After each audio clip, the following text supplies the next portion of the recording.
In this video, I'll uncover whether fruit is healthy or just nature's candy.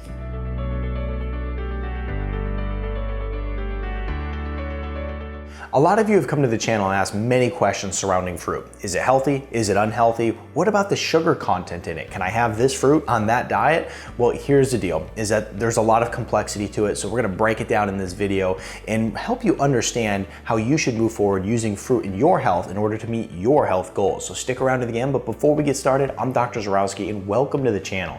If you're new to the channel, it's a pleasure to have you here. Be sure to subscribe, hit that notification bell, and join our notification community so I can help you excel your health and your life. Now, when it comes to fruit is going to be different for every single person on how you utilize it. So what we'll do is we'll go through the fruit, talk about the sugar content in it and some of the benefits that the fruit has to offer, and then from there we'll break it down and help you determine whether or not it's right for you. Let's go ahead first and start with pineapple. Now, pineapple is a fruit that's a favorite of a lot of people's. I know I love pineapple. It's really great because you can put it in smoothies, you can sweeten things with it. And when we look at pineapple, it has a lot of health benefits as well.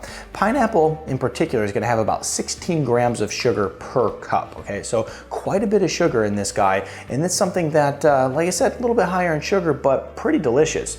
Let's talk about watermelon. When we look at watermelon, it's definitely a summer favorite of my family's. We go outside, we have fun playing in the warm sun, and the watermelon is great. I mean, it is very satiating out there, and of course the sugars taste pretty good too. So when we look at watermelon, we're getting about 10 grams of sugar per cup. Now, it's a little bit less than our pineapple over here, but the thing is that watermelon is going to also be something that many people love.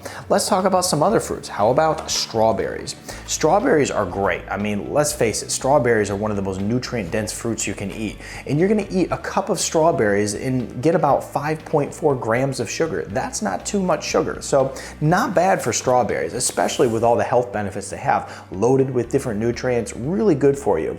How about blueberries? Now, blueberries are a huge favorite of mine. You know, a lot of times when I look at these fruits and the ones that I really like, it's unfortunate because I find out that I like them because they have a lot of sugar in them. This one's got about 15 grams of sugar per cup. So blueberries, though nutrient dense, lots of antioxidants, are gonna be a little bit higher on the sugar scale when it comes to the berries and fruit.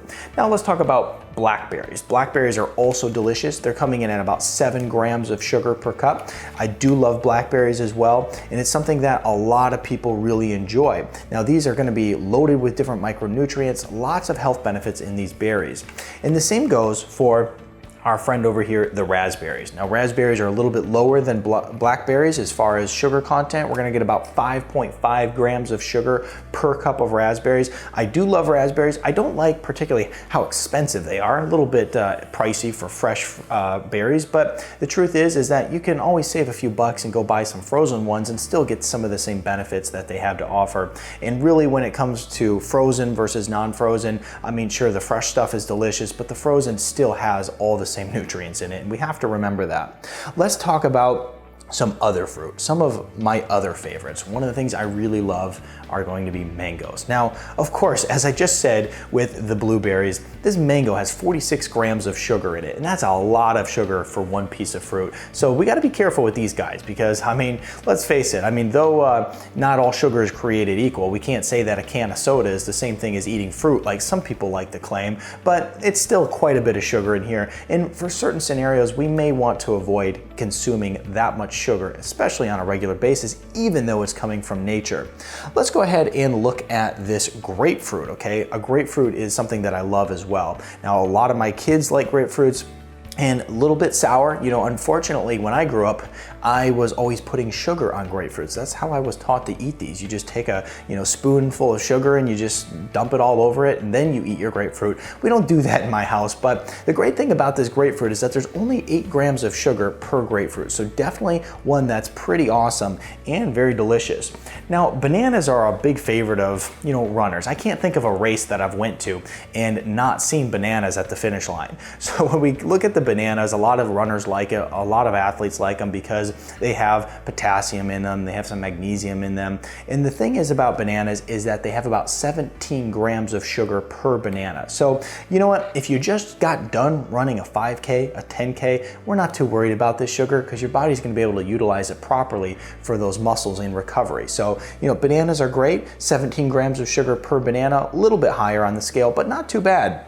Let's talk about the pear, okay? So this little tiny pear has about 17 grams of sugar. Though I love pears and they're delicious, it's definitely one of nature's candies here. There's not a lot of food there, but there's quite a bit of sugar.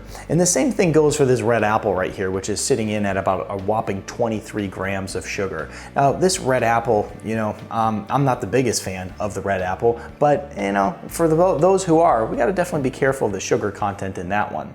Now, some of the lower glycemic fruits that I really like is going to be like lemon, okay? We're only going to have about 1.5 grams of sugar per lemon. That's really low, and that's why people who are on the ketogenic diet, the people who are fasting, the people who want to get some vitamin C and put this in their water or flavor their water and get all the health benefits, but without adding a whole bunch of sugar in their lifestyle, this is your ticket. Along with the lemon, another great fruit that you can use is the lime because this only has about 1.1 grams of sugar per lime. I mean, this is why these fruits are sour, and they're also highly beneficial when it comes to your overall health. The last fruit I want to talk about here is going to be kiwi. Now, when it comes to the kiwi, this is going to be a fruit that has 6 grams of sugar in it. Once again, not a lot of food here, a decent amount of sugar. So it's one of those ones where it's like, you know, use it sparingly. Now, when it comes to all these fruits, one of the things I want to do is bring in an expert panel and really help break down which one they think is going to be the most delicious. But before we do that, here's what I want to do. I want to talk about which ones we want to consume and when, okay? So let's go ahead and take these strawberries. Let's put them on this side. Let's take all these berries here, put them over on this side. Let's take the lemon, let's take the lime, let's put grapefruit over here, and then let's put everything else on this side, okay? Here's what you see here. These are some of the higher glycemic fruits. These are some of the lower glycemic fruits. And to be honest, let's go ahead and put blueberries over here. Even though I hate to do this because it hurts my feelings, I'm gonna put it right here because it really falls into the higher glycemic category. Once again, lots of benefits of it, right? Lots of benefits of blueberries, lots of different micronutrients and antioxidants, but still, it's one of those fruits that's a little bit high on the glycemic index scale. So if you're someone who's following keto in low carb, you definitely want to be on this side. These are the fruits you want to focus on. If you're someone who is not, then you may want to eat these sparingly. Now here's the other thing to consider. If you're someone who has weight loss resistance, if you're someone who has cholesterol issues, if you're someone who has metabolic syndrome, high blood pressure, and hormone imbalance, and many other issues occurring, and you're trying to heal your body, you're still going to want to stay on this side of the spectrum, okay? Because these are low glycemic fruits. We're trying to keep our insulin levels low, our glucose levels low, if we're trying to heal. So that's where we want to be. It's on this side if we're trying to stay in the low sugar content. Now, with these fruits, they're not dangerous, they're not bad. Some people say, well, they have fructose in them. Okay, but it's fructose from nature, and it's also going to have a lot of micronutrients. There's a lot of health benefits to fruit, okay? I hear some people, like I said, they compare fruit to a can of soda. If there's 40 grams of high fructose corn syrup in soda with some caramel color and artificial flavors and nothing good for you, that is not the same thing as fiber, a lot of nutrients, and something that's deliciously found right in nature, okay? So we can't compare those, and we can't be ridiculous about fruit. We really have to take it for what it is. And so if you're trying to heal, stay on this side. If you're someone who's healthy and you just want to enjoy some of these different fruits sparingly, absolutely no issue with that. So let's go ahead now and bring in our expert panel. All right, now that our experts are here, we're gonna see what fruit they would choose. If they had to choose from any of these fruits here, what would it be? Tyler, you go first. I want grapefruit. All right, so Tyler's getting the grapefruat, 8 grams of sugar per piece of fruit. Good choice, lower on the sugar scale there, good one. Emma, you go ahead and choose yours. Out of all of these here, what would you want? I want the mango. Okay, so she wants the mango. This mango has 46 grams of sugar per piece of fruit, so you enjoy that. The dentist bills just went up. And then we already know what he likes. He likes the pear that's got 17 grams of sugar per piece of fruit. So this is what my expert panel chooses. Now the reason I wanted to do that is because kids unknowingly just go and choose the high sugar fruits. Actually, pretty much both kids and adults do it. I mean, if you were to break down some of the fruits I love mangoes, and when it comes to berries, I love blueberries. It turns out to be that these are some of the highest sugar fruits. Now, one of the things that we have to realize is that these fruits aren't evil, they aren't bad in nature, but the thing is if our health goals aren't leading in a direction that allows for them, we want to avoid them. And the other thing too is we still want to eat them sparingly, and we don't want our kids to be eating these fruits in abundance either. They can still rot their teeth out, and it can still have a negative impact on their health, weight gain, all of that stuff. And so in general, berries in this side of the aisle are where you're going to want to be, especially if you're trying to heal your body. And then it's okay to use these fruits and eat these fruits. Just eat them sparingly. And when we think of these different fruits, we don't have to look at them as if they're evil. We don't have to look at them as a negative thing. It just depends what you're trying to do. You can't eat these and follow a ketogenic diet, but you can certainly eat these and follow one just fine. So it's all about your goals, and it's all about what you're trying to accomplish. If you want to learn more on how to have a good healthy diet and even follow a ketogenic diet, check out these videos right up here as I break all that information down for you.